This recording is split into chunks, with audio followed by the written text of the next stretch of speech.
Hi guys! Today I want to talk to you about the different methods of delivery. So, there are four major types that are usually used in speeches today. Those are the manuscript speeches or the manuscript presentation. The second one is the memorized speaking or the memorized presentation. And the third one is impromptu speaking. And the last one, extemporaneous speaking. So, that's the four major types. Okay, the first one is impromptu. Use the impromptu method when you give a short speech with little or no time for preparation.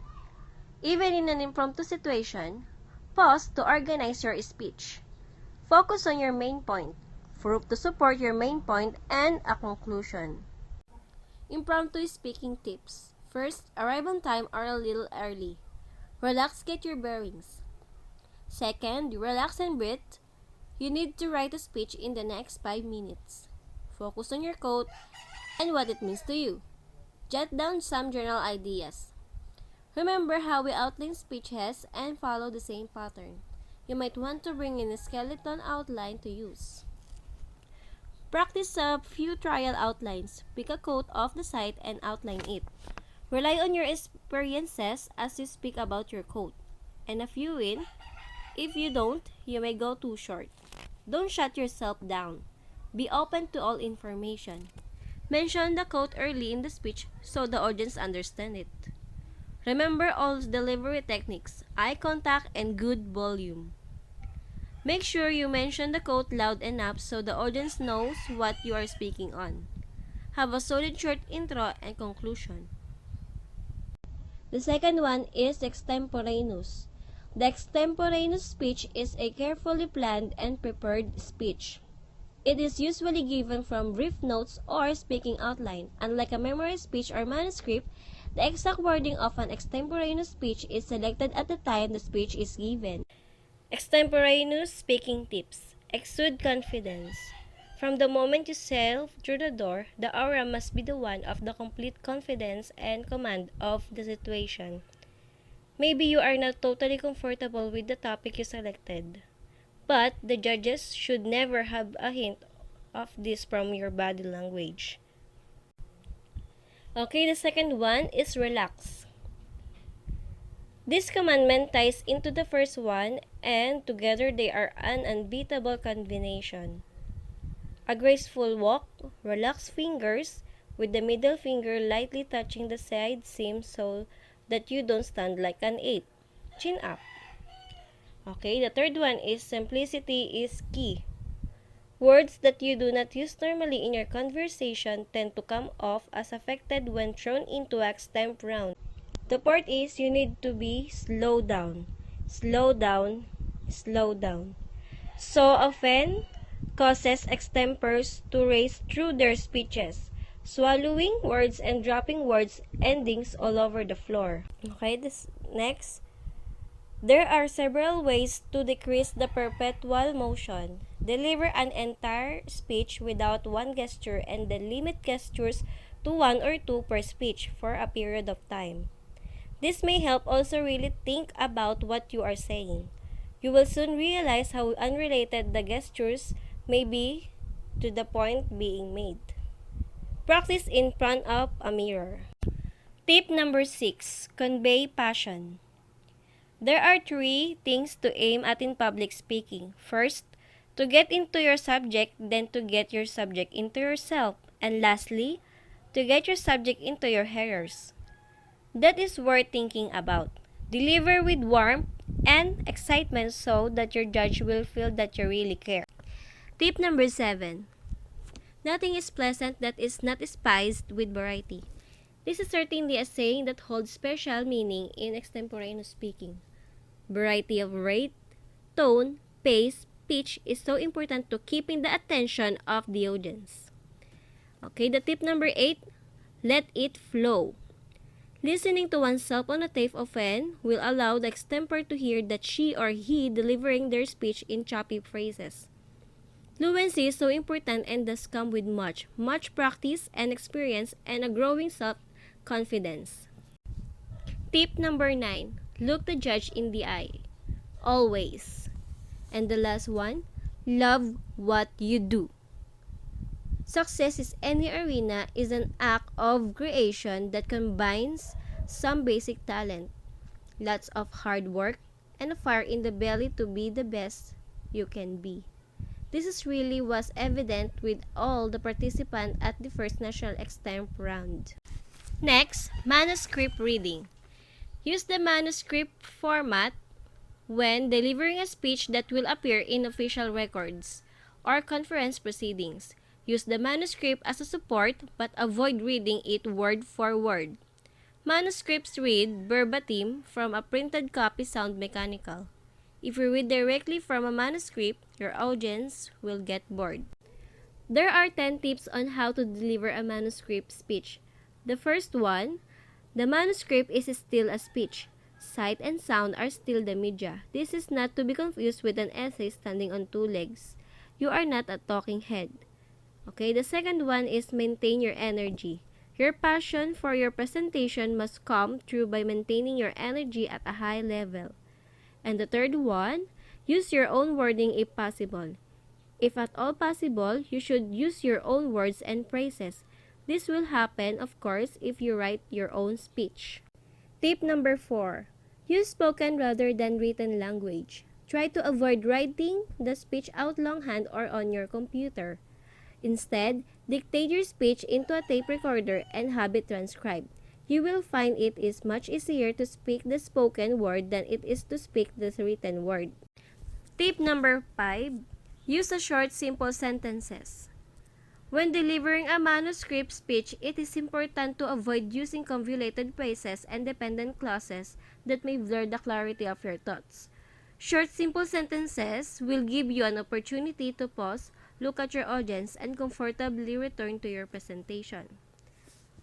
Number 6. Prepare the manuscript in large print using both upper and lower case.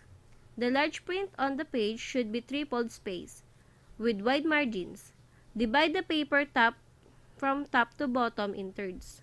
Your prepared speech will then look like this: 1/3 left margin, 1/3 text, 1/3 right margin. Be sure to divide this speech up into paragraphs and use bold letters to set up each of your key points. Number 7. Score the speech. In scoring the speech, you may wish to underline certain key words and phrases so that you will emphasize them during your presentation. You also may draw arrows in particular areas where you may wish to raise or lower your voice. Avoid using a yellow highlighter. In many situations, the lectern lighting will cause the highlighted sentences to blend in the rest of the presentation, so that you can pause in the right places. Insert single slashes throughout each sentence where the natural pause or inflection would occur. Tip number 8. Practice the speech. It is important that you practice the speech but don't become too mechanical. Practice glancing down and picking up the words and phrases you wish to use and then looking at your listeners to deliver them. There is no more powerful way to emphasize your passion and to drive your points home than by pausing at the end of a strong paragraph or section. This must be rehearsed in order that you will be able to look in the eyes of your listeners as you deliver those last 12 to 15 words. Pause for a 3 or 4 count, then look down. Grasp your next point. Look at your listeners and continue your speech. Tip number 9. Pace yourself. You may find your mind wandering during this presentation or you read it too quickly. When you feel the pace is just right, then slow down some more. I have a tendency to deliver a manuscript speech too rapidly. To help me remember to speak slower, I will write the word slow in the upper right-hand corner of each page. Then as I turn each page, I am continually reminded to slow down. Then the last one, maintain eye contact. Here is the typical presentation of a manuscript speech. The speaker reads the speech, occasionally glances up to a brief second, and then comes back to the page. Several seconds later, when the speaker feels the need to give more eye contact, once again the quick glance is given. Actually, the speaker sees nothing but the speech and is largely ineffective. While it is very difficult in a manuscript speech, try to look down to read and up to talk. Since your speech is scored such that you only use the center one-third of the page, it is therefore not necessary for your eyes to go from one side to the other.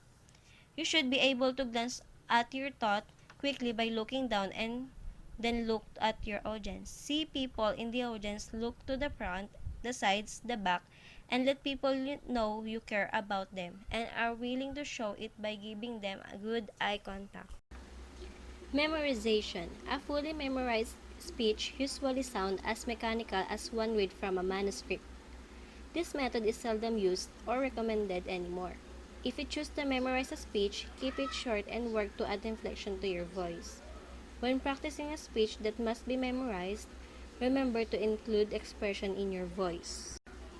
How to memorize a speech in one night.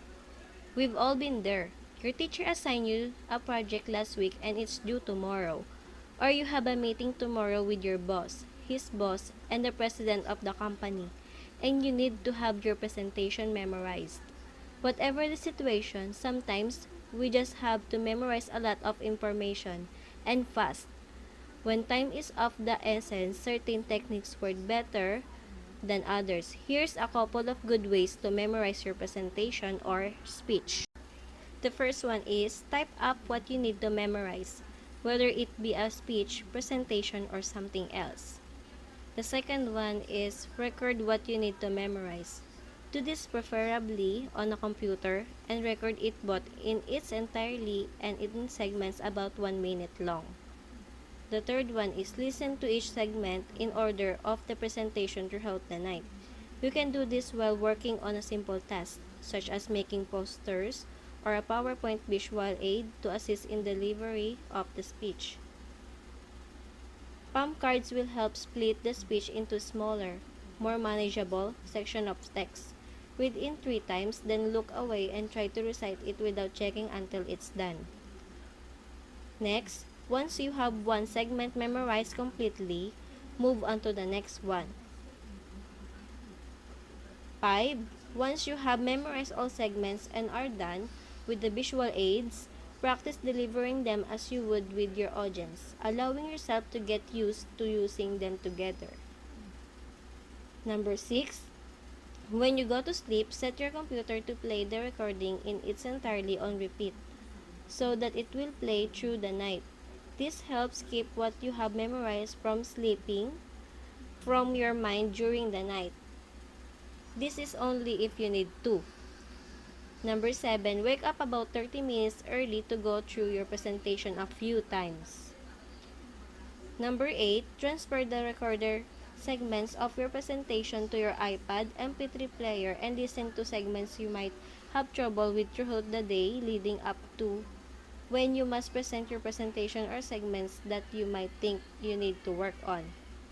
Then the last one, number 9, relax and give your presentation naturally. Thank you for watching. Bye-bye!